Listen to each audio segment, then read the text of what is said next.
अध्यक्ष महोदय, सन्माननीय मंत्री महोदय, जे अधिकाऱ्यांनी सांगितलं ते सांगतायत, पण अध्यक्ष महोदय वस्तुस्थिती वेगळी आहे. अध्यक्ष महोदय, ह्या शुक्ला कंपाऊंड मध्ये जी लोक राहत आहेत, जे इंडस्ट्रियल गाळे आहेत, हे 1970 पासूनचे आहेत अध्यक्ष महोदय. आणि ह्यांच्याकडे जर मुंबई महानगरपालिका त्यांच्याकडनं टॅक्स कसा घेत होती, मुंबई महानगरपालिकाने त्यांना गुमास्ता सर्टिफिकेट कसं दिलं, त्यांना कमर्शियल इलेक्ट्रिसिटी कशी दिली, जर ते इल्लीगल होते तर मुंबई महानगरपालिकेने त्याच वेळेला त्यांच्यावर कारवाई का केली नाही.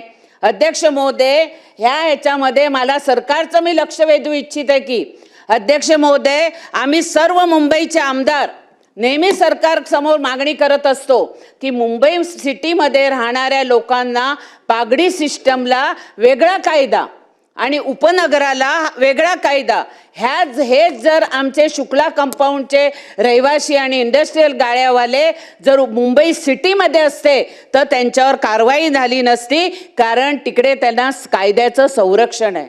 म्हणून सन्माननीय मंत्री महोदयांना माझा प्रश्न आहे की जो कायदा मुंबई शहराला पागडी सिस्टीमच्या इमारतींना आहे तो कायदा आमच्या उपनगराला लागू करणार का. आणि दुसरा प्रश्न आहे की अध्यक्ष महोदय, शुक्ला कंपाऊंड मध्ये जी 20 घरं आणि 55 गाळे इंडस्ट्रीजचे ह्यांनी तोडले, त्यावेळेला तिकडे कोणत्या माणसाने सुपारी घेतली होती, बाउन्सर का उभे केले होते. अध्यक्ष महोदय, ह्याच्या पाठचा माणूस कोण आहे तो शोधून काढा आणि अध्यक्ष ह्याची चौकशी व्हायला पाहिजे. आणि अध्यक्ष महोदय, आमचे खासदार, माजी खासदार आणि ह्या विधानसभेचे माजी सदस्य गोपाळ शेट्टीजी सकाळी 10 वाजेपासून रात्री 11 वाजेपर्यंत त्या महिलांना सांत्वन करून तिकडे पाण्याविना राहिले होते. अध्यक्ष महोदय, एखादा उत्तर घ्या. प्रश्न मला सरकारकडनं उत्तर पाहिजे की ह्यासाठी तुम्ही SIT लावणार का.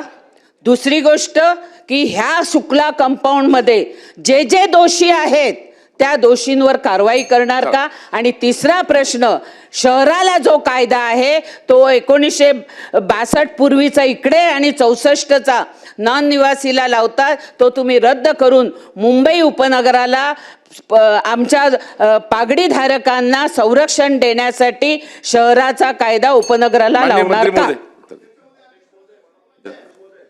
अध्यक्ष महोदय, सन्मान्य सदस्यांनी जो मुद्दा या ठिकाणी मांडला की पागडीचा कायदा जो आहे तो उपनगराला लावणार का, त्या संदर्भामध्ये नक्की आपण तपासून बघू आणि त्या पद्धतीनं अनेक लोकांना जर न्याय मिळणार असेल तर त्याचा देखील सकारात्मक विचार आपण शासन म्हणून नक्की करू. परंतु सन्मान्य सदस्यांनी जे सांगितलं की या संपूर्ण प्रकरणाची चौकशी झाली पाहिजे, तिथं बाउन्सर होते, बाउन्सर लावून ही बांधकामं तोडण्यात आलेली आहेत, तर याबाबत देखील चौकशी समिती नेमण्यात येईल.